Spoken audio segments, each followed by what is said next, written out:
Okay, so let's start. Title of this lecture is the moving from client-side render to the server-side rendering in Wix. I'm Noam. I'm an architect and one of the developers in this specific project. Wix, I work at Wix, Wix.com. I don't know if you all know us, but we have a couple of engineering locations. We're basically in Israel, but we have two sites, two large sites in Ukraine and Lithuania. Not in Poland, though.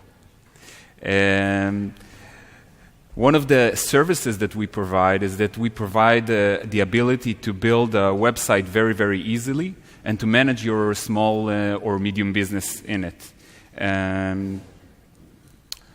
One of the things, like more of the cornerstones of us working is using client-side render.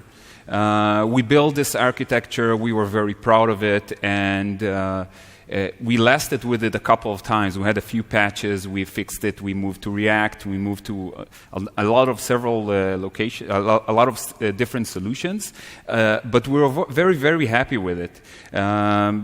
The site was generated on the client, and it gave us like a lot of good stuff. Like, for example, it allowed us to have a very simple server architecture. You get a request, the server returns like a template, and everything, all of the client code is being downloaded. I will drill into the client-side architecture while I'll describe what changed. But the simple server architecture allowed us, it had like a very small CPU footprint on the server side. So there were no CPU-intensive tasks on the server. It required us a very small amount of servers on the back end, and it allowed us to grow very, very fast, very, very quick. And when the resources was downloading slowly, we used CDN, and it gave us the ability to control the client version. This specific point, I will remember that one. We'll talk about it a little bit later. So if it worked very well, why to switch? It's like the most oldest saying in computer science: if it works, don't touch it. So why did we change? Something must have happened. So the first thing that happened is that Google was starting to threaten the drop of Ajax crawling. If you have like a site that is being dynamically built on the client, in the Google and other search engines has it's hard for them to index them. Now they threaten to remove that. We use Ajax crawling, which gives the servers, the crawlers, a different version with all of the data with it. And if Google would dump like the way that we index our sites, it would have been very, very bad for business.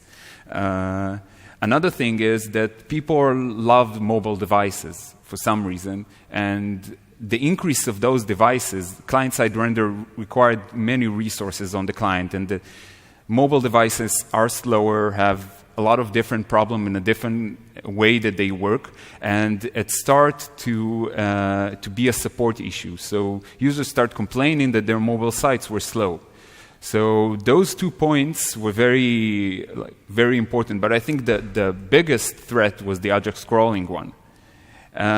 So at the beginning of, this is the first time I'm talking about this project publicly, and we started doing it at the beginning of 2017, and they pulled me to a room and they just tell me like, okay, now you have to replace all of the client architecture that we like so much and replace it with another thing. It's a very big thing to do, and it's also like the main business thing. So if you ruin it, it's gonna be very painful for a lot of people.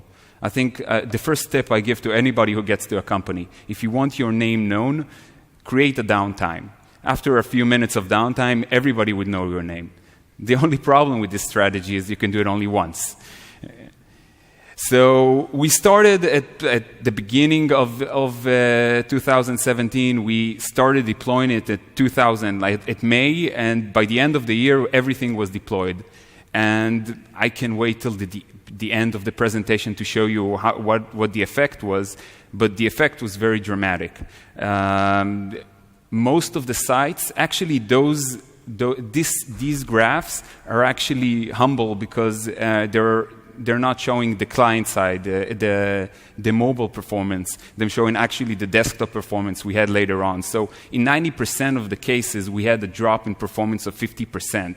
Not drop, but in increase. So a site that was loading in 10 seconds was loading now in 5 seconds.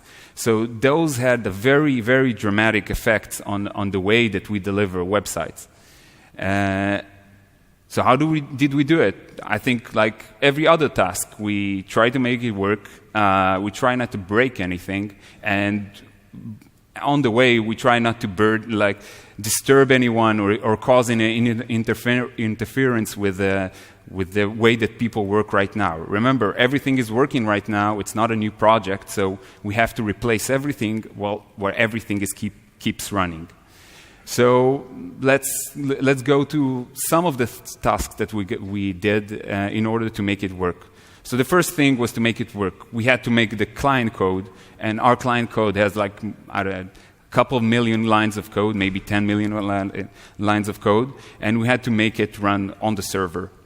So how do we do that? What is the issues that we hit?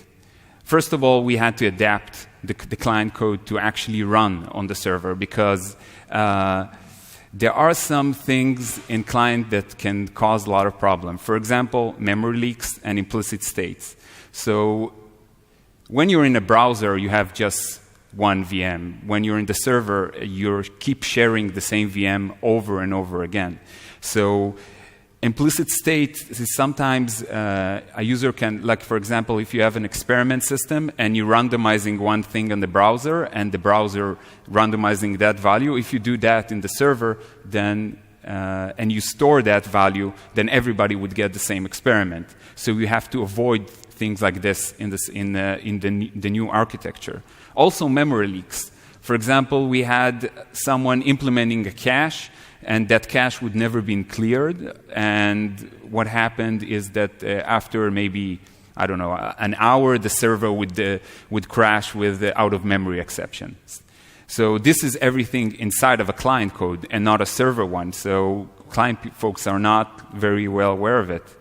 Also, when you move to server-side rendering, you have to have your code run both on the server and the client. So you have to fix all of the places where people accessing DOM or don't write pure components and store state in some places. So everything needs to be pure. Another thing is that if you have a random value, for example, you're taking a timestamp or you're just randomizing some UUID, you have to have the same thing happen on the client side, because otherwise React will drop all of the work that you did on the server. So if we are randomizing or taking timestamps or taking anything on the server, we have to store it and deliver them back to the client. When the client will need that value, he won't randomize a new one. By the way, this thing was improved with React 16 that had an hydrate option that allows better flexibility with those kind of things. And I think the most significant one is the mental overload of client people. They used to write code and do a lot of things that they could do back in the day, but now their code runs on the server. So if someone does something weird, it can crash the server. And if his code performs 25% slower, then now we have to bring up 25% more servers, which cost more money. So I think the first thing that was implemented was a unit test, not a unit test, but an integration test with the server-side rendering. And every time someone broke something, then that test failed. So I had people coming to me and saying, I see this test failing. Can I still deploy? And I said, no, you have to fix it now. Because because people were not aware of us doing it at like the back end. So how did we adjust the server architecture? The server architecture was, and I'm kind of simplifying it a little bit, but basically you have a request coming to the server. It returns a template that contains all of the references to the client code with the user metadata, and everything is rendered. Afterward, we just added a simple thing. We added another renderer on the side, and the renderer would render the HTML itself and return it back to the client. So the changes in architecture were very, very simple in that sense. Some architecture would say move that to the front, move the server renderer to the front, but had we did that, that would actually make all of the traffic go through us and very endanger like production. And so this design was simple. And Nodejs was probably like the first name that pops up. I checked a few other options, like, for example, Java, Rhino, and the other JavaScript engines. But Node was a perfect fit. Like JVM VMs works very, very slowly. So if we took Node is very, very good, but it's not so good for CPU-intensive tasks. And and rendering is a CPU-intensive task. So what happens is usually when you get a request, that request is taking a CPU, and then Node is not handling another thing. I think one of the common practices that we have currently with Node servers is that we have two instances, and those two, one of them is getting the request and one of them is performing. Because even if it gets a render request and it blocks the CPU, even if you're pinging him with a health test, then it won't answer because it's doing something else. So we had to rethink it and see what we're going to do with it.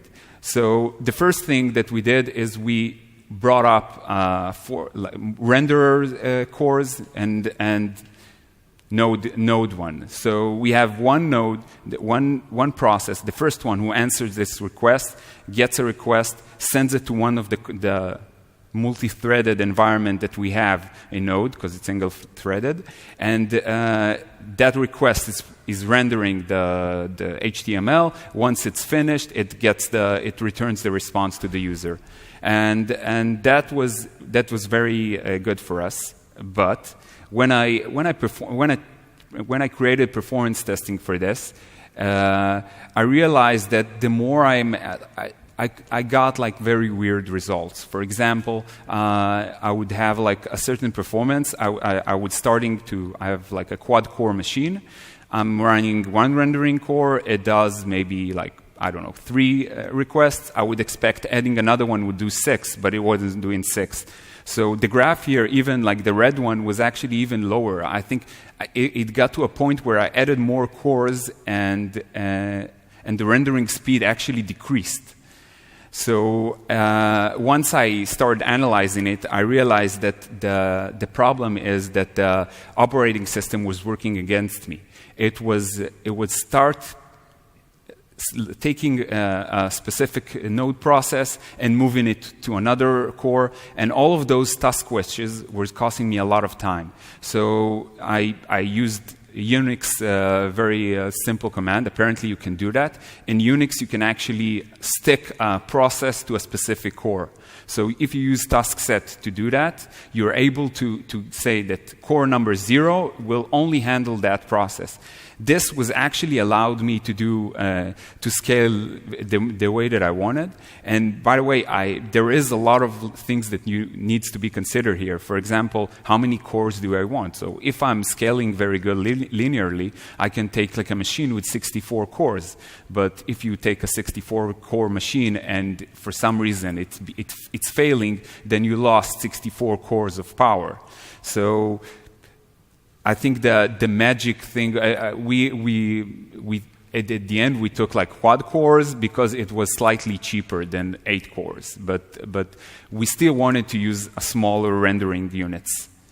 Another thing is that Wix also have like apps installed in it. So we have a lot of microservices. Those microservices have their own APIs. They write their own components. So when you render the client, the client, once it's render stuff, it's accessing services inside of the DC and asking for, let's say if it has an e-commerce store, it's asking for the products and etc. So when we moved it to the server, we realized that the server was calling those services from the outside.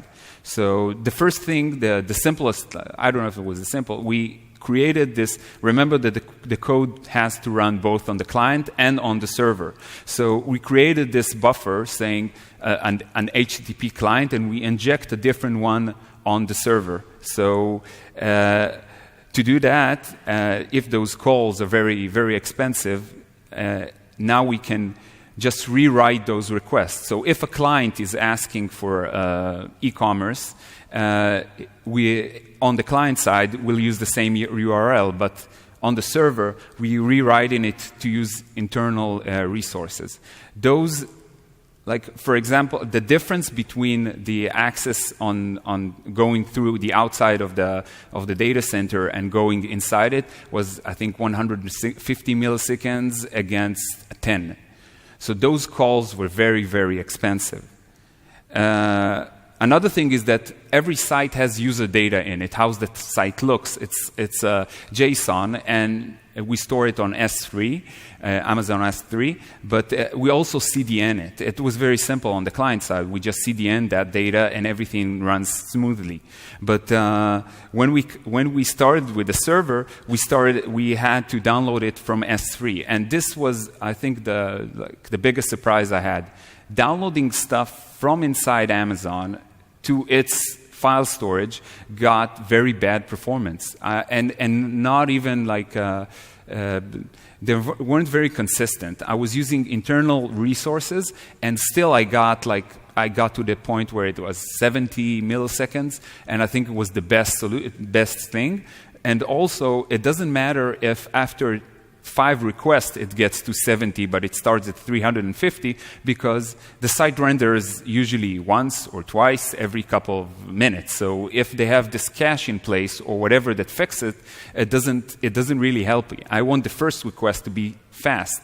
So I tried using different URLs. I tried HTTP2, but for some reason S3 didn't support HTTP2 back in the day.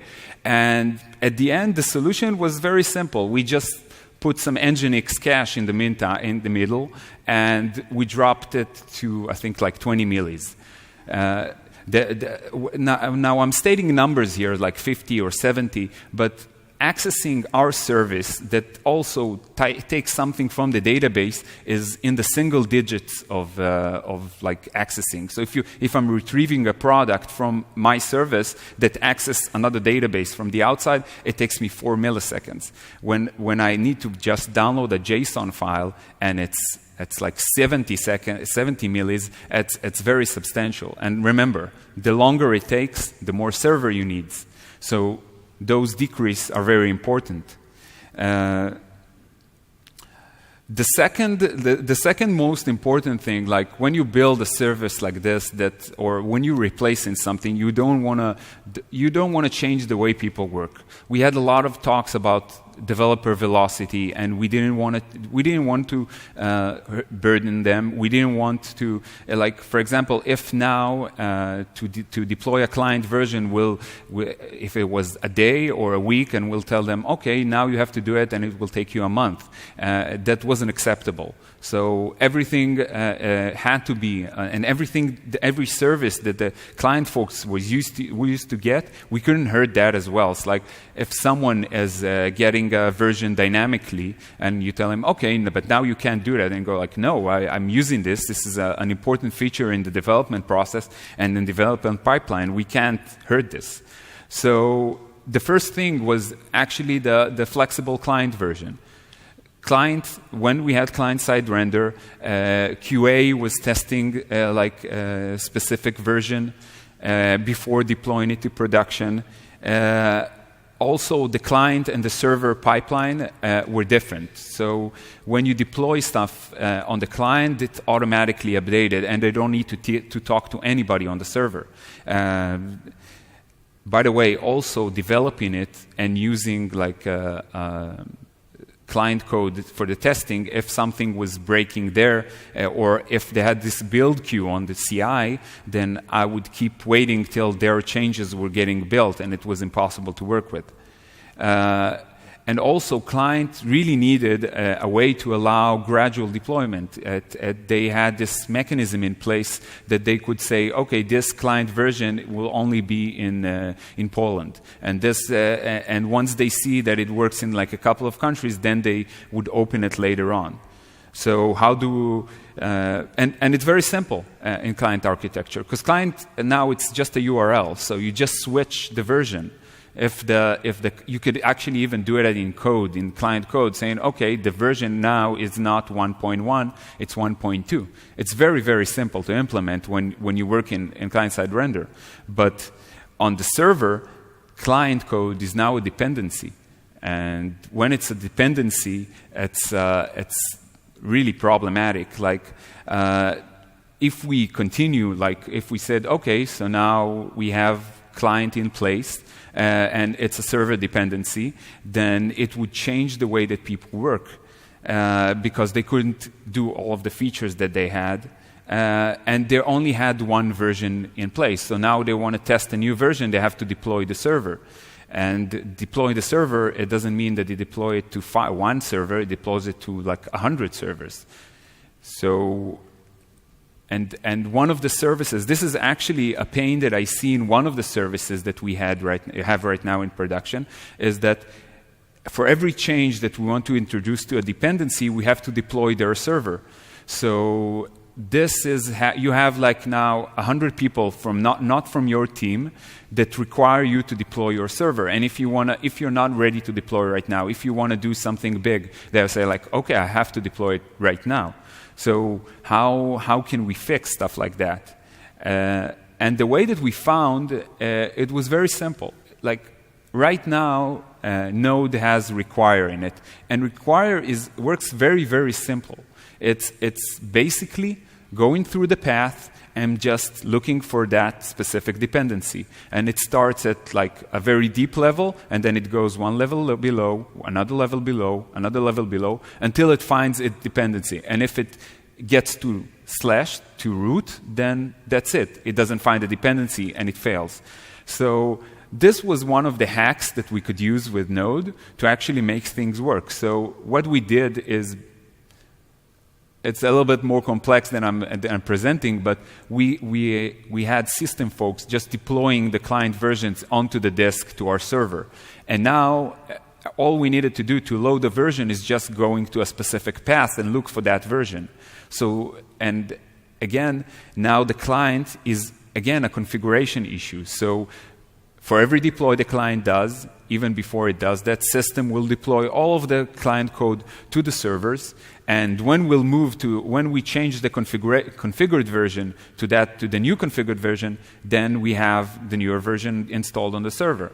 This is one of the things that really helped us moving on. And by the way, we also did the same thing on the testing environment. The testing environment was actually downloading the client code dynamically, and this was actually freeing our build pipeline. So now when we're starting to build stuff, we don't have to wait for their build. Like, we're taking the latest version that was acceptable to our case. We could play with it a little bit, but our build pipeline was not even affected by it.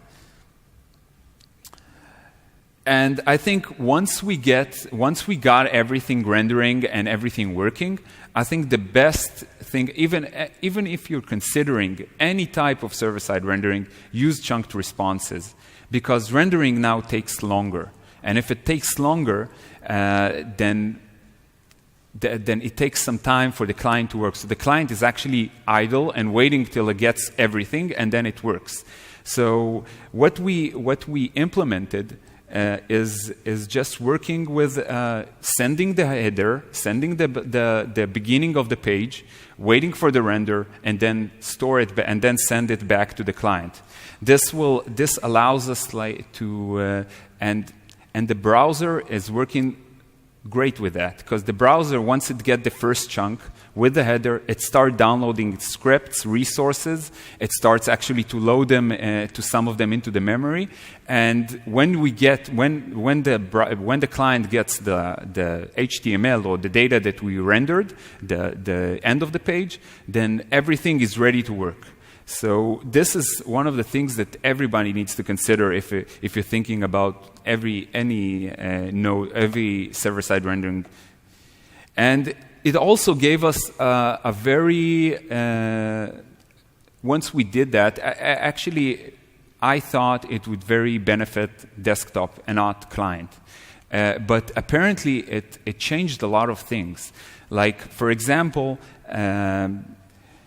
browsers throttle requests. So you would think that you get a page and the browser would just download everything parallelly, but it doesn't happen. Browsers takes like 5 resources at a time, or even less, or even more, and it changes and you cannot control it. So one of the effects that we noticed is that once we did that, the page itself would load a lot faster. So when he got to the page, when he got to the part where he got the HTML and the other resources, the download pipeline was empty, and it was willing to get and download more and more stuff. So this was something that we didn't anticipate that it would change, like it would affect the data, so the rendering so fast, so substantially, and also. It was built for desktop and not for mobile, because I thought mobile devices wouldn't be that eager, because mobile devices think about radio and think about battery, so I thought mobile devices would just ignore it. But apparently it changed a lot of things inside of the mobile devices. It also improved a lot. I'm talking even like 30 or 40% sometimes. And how it looks right now is that the first chunk is we're rendering stuff, but remember, we have a JVM system on the way, so we had to proxy that first chunk and then proxy the other response. So the first request would get to the server, we'll get to the renderer. Once we got to the renderer, we return the first chunk. Once we got the request, so it would be almost immediately. And then we'll do the other rendering on the server, and then return it to the client. Once we return that to the client, it was when the site gets to be visible. Then we re-render, and then the site is fully functional and not like before. And the third point is you don't want to break anything. Like I said. During the tests that I did for this feature, during the performance test, I had this one thing that I was just testing a few scripts, and we were using a specific library, and that specific library was limiting the request to 15 megabytes, so, or even less, I'm not sure. And anyway. Once the node got like an out-of-buffer access, it would just shut down the process. So I ran this 20 recalls or something like that. Back in when I developed it, I think I had like 4 instances, and the entire cluster was down. And I didn't even notice it because I got alerts from like other automation stuff that I got, and I didn't even run a substantial load, but apparently it killed everything. So. We didn't want to get to this case where we deploy a service. Every time you want to deploy something new, you want to reduce the fear that people have. And the way that we did that is that we had fallbacks on every level. It's like we wanted to, first of all, to be able to release that. Let me think of an example. But every time some developer comes to me and he goes like, we have to release it, and once we release it, we know that it's working, and it's all or nothing. It's like the biggest mistake that it's never like this. It's never you have to switch everything from one point to another, and we invested a lot of time and effort to make stuff gradually deploy. So in order for us to be able to deliver it, like imagine you coming to your boss and saying, okay, so we're going to run it now, but we might have a downtime. Nobody would allow you to open that switch. So the first thing that we did is that we analyzed the sites before we sending them to the server-side render, and we were able to, before sending the request, to understand what the site is built. So if the site has a specific component that doesn't support server-side rendering, we're automatically serving it the client-side version. So this allowed us to actually distinguish and gradually deploy stuff. And this was very important for us to be able to deliver this to production. And another thing is, and this is probably the most important thing, is that we had fallbacks on every area. So first of all, what would the user experience when he's trying to access something that was faulty? Usually, he would get the request, and then we would fall back to client side. So he will try to render it, fails, and then just continue with the client side version. This would cause the site to load a little bit slower. And if it would load a little bit slower, but the site would again be visible, then we were safe. And we had to do it in every part of the way. So first of all would be inside of the node server. The node server was sending a request to the other process. Once, if the request was timing out, if an error would pop up, the fallback would automatically be rendered inside of the node server and return to the client. So the client would wait till the request would fail and still client-side render, and everything works as expected. Another fallback would be on the JVM machine. The JVM machine would trigger a call to the node server, and once it wouldn't get the response or get an error or get a timeout, then it automatically fall back to the client on that level. And we even actually implemented a fallback in the client code. So the client code would get the head, and if it wouldn't get after a specific amount of time the rest of the body, it would fall back again to the client side. So by implementing those kind of things, it actually gave a lot of confidence to everybody who wanted to see this project succeed, because now you run like traffic for 20 minutes. You see like weird stuff that client do, but you still understand that everybody is still getting the site that they're asking. So there is no threat, there is no danger in anything. And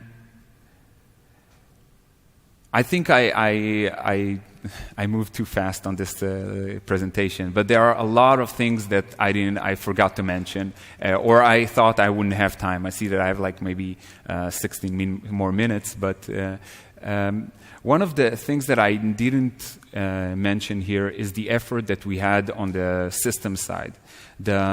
Moving to like this solution, at Wix we didn't have this amount of servers that we need to maintain, so we had a lot of things that we needed to test. So our system crew had to see, for example, what it is to deploy 50 or 100 or 200 or 500 servers, because we didn't have to do it right now. So a configuration change that would restart the server, what would that take? Would it take 5 minutes? Would it take 50 minutes? Would it take 3 hours? And then if we're deploying something that is faulty, how long will it take to roll back? So we had to do a lot of DevOps changes in order to make this work. One of the things that I didn't mention also is spot instances. Amazon supports spot instances because I think we had an estimation at first when we just started it, and we had this estimation that it would cost about like $1 million just for the servers for I don't know how long. My reaction to that was, well, somebody got to spend that money. But with spot instances, we were able to reduce the cost to, I think, like a quarter of what they estimated. I don't know the exact numbers because, well, I don't care about the money. I just care about the software. And And today we're actually opening server-side rendering to desktop, and I think it's fully open to desktop, and it's also open. We're moving all the SEO traffic to it as well. And to that, I can accept questions if you want to know about anything I mentioned. Sure.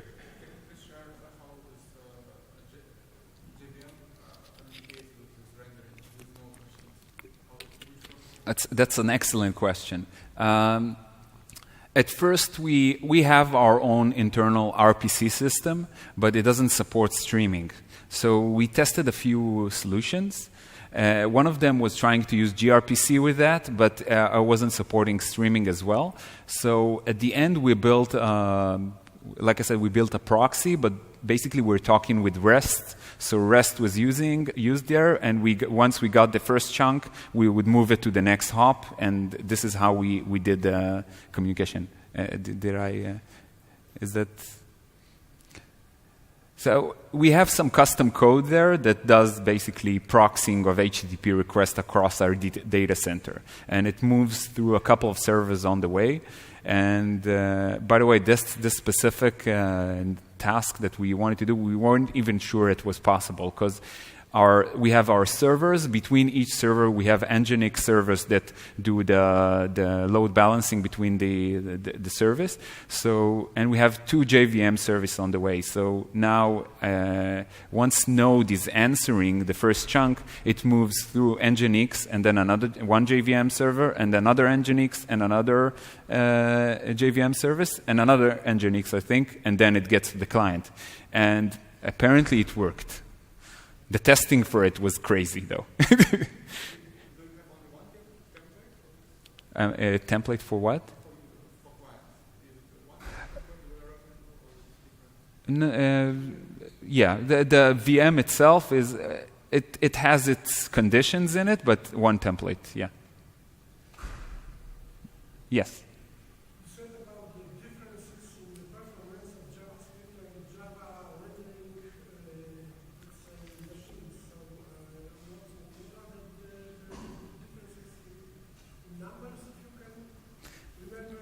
Differences in which numbers? There were a lot of numbers there. How long it takes to render it on the...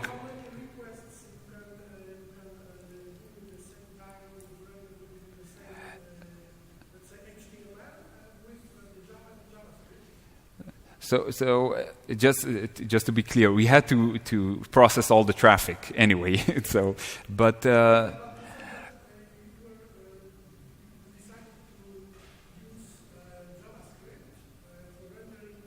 to render instead of like the VM in Java, it was like 10 times more slower. The JVM, and I wasn't even testing substantial amount of code. This when I tested performance on JVM JavaScript engine, I just tested like a very simple thing, and it took like 10 times more time. And I wasn't even loading all of the client there. It's like I had this. During research, I was trying to see if it's possible for services, our JVM services, to move to server-side rendering without a front-end server, and it wasn't very promising. So, like, we made it work, but it's not thread safe, and it was very. You're better off using Node. And by the way, Node, like one of the surprises that we had, moving from versions of Node would improve performance. So we started with Node 7. The move to Node 8, I think we had like 30% more performance on it, like better performance on it. And just from moving from one version to another. So I don't see any alternative.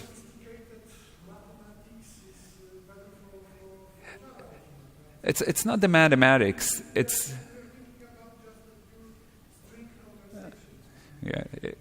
more. Think about it like this: you have JavaScript code running there, and VMs really improve stuff once they run it more than once. So the difference now in server and client rendering, client would render it only like once, but the server gets like 1,000 requests to a specific VM, and then the VM node itself would improve, like the JavaScript engine would improve and say, okay, this one is always happening in one spot, so it optimizes that call. So those kind of things really help performance. Well, I do. Any more questions?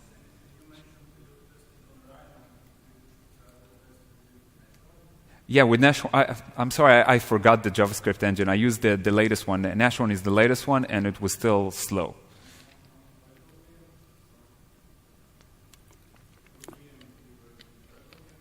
JVM, yeah. I'm using the regular one, Oracle one, the hotspot. But again, using Node and using Java would actually, I had to write a lot of custom code to make Java work with it. And right now, when we are in this world where you have people working also in Node and also in Go and also in a lot of languages, the only thing that is important is the way you talk between servers. And once you have that in place between all of the technologies, it's basically you can choose whatever you want, whatever is the right tool for the job. It's like those flame wars between Java and C, and it doesn't matter. Every language is a set of tools, and that set of tools is very good for one thing, but very bad for another. So when you consider options, for example, in this case, Node doesn't have competition. It's like if you would have to render something, and instead of 50 millis, it would take you, I don't know, 500 millis. Would you do it because you're working with a specific technology? You're better off taking something that was built on top of it. So to clarify, JVM is not for using only for the database communication, yeah? For the backend database communication, what is the purpose of JVM?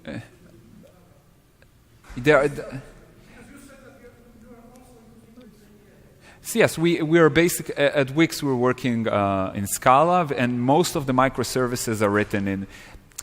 You know, as a backend, I was more biased toward using Java, so I was trying this, but it failed miserably. But there are services that right now, and I had to write in JavaScript, which was very painful for me at first, but I got adjusted to it. And I would say that you can do amazing stuff with JavaScript, but JavaScript as a language, to my opinion at least, is very good on a smaller scale. Once you get to a specific code size, it gets very, very difficult, and people can do crazy stuff on JavaScript. Crazy. It's like the amount of troubles that people can cause. It's like one of the things that we invested was we were afraid of memory leaks and people doing like crazy hiding, like accessing to DOM or whatever. So I actually spent a week just to write a code that runs a specific something on a specific code, run like 1,000 calls and detects memory leaks. And at the end, we didn't use that. We didn't use that because we were too paranoid of what client people would do. But again, if you'll have to build like Node and JavaScript is it's great for I/O. So if you have a service right now that all it does is just like calling this server, and calling this server, and merge the result and returns it back, I don't see any reason why not to use Node for that. But if your server gets to have a lot more logic, and again, client code, JavaScript is advancing, and now with ES6, it looks fairly okay. You can still do crazy stuff, but you can do also crazy stuff in Scala, and we educate people not to do them. Any more questions? Sure.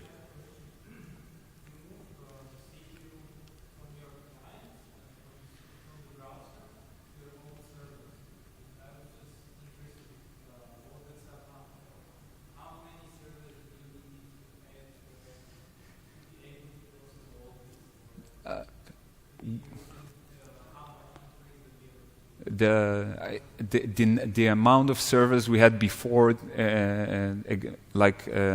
compared to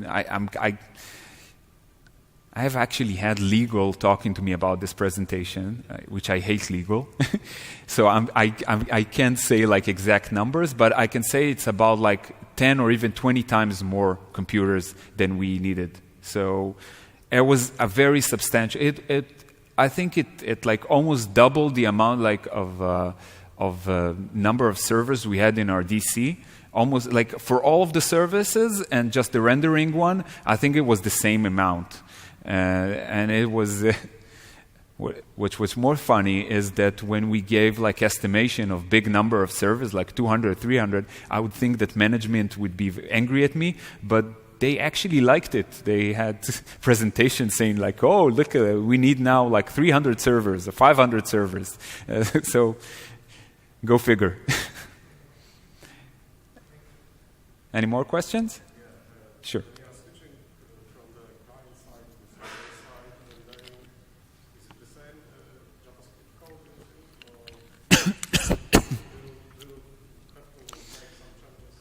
So, first of all, yes, it's the same code. There is only one difference. Sorry. The only difference was the code that was handling remote calls. So I mentioned it, maybe I didn't like spend too much time on that point, is when an HTTP request was going out, it was using our, on the client it has one version and we injected it from the other side. So this was the only difference.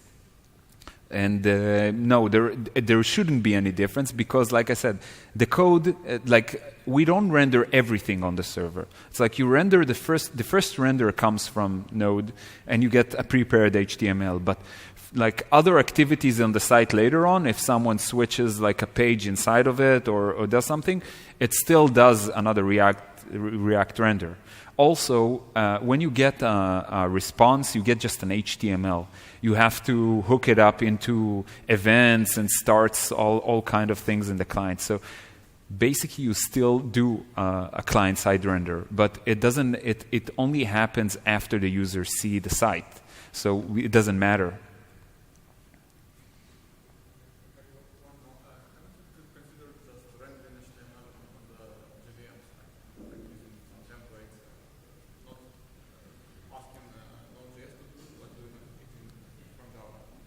Do that from Java? JSPs, I haven't heard about them for a while. I thought they're dead. No, template.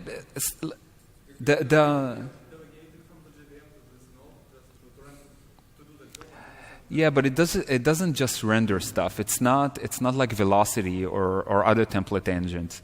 Template engines in JVM world, usually you have just one template and just you replace strings inside of it. Maybe you have this logic doing a for loop. But in JavaScript, you actually have code that generates it. So you run actual code that at the end of it, it would generate a specific HTML. So it's not a template. It's basically code.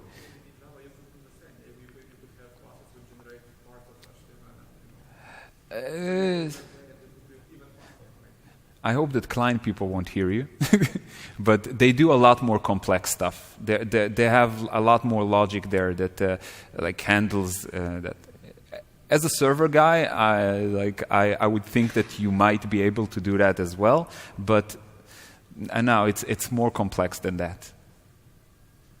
And I'm almost out of time, so one more question or we'll conclude. Okay, so thank you for staying till the end of the day and listening to me. Bye.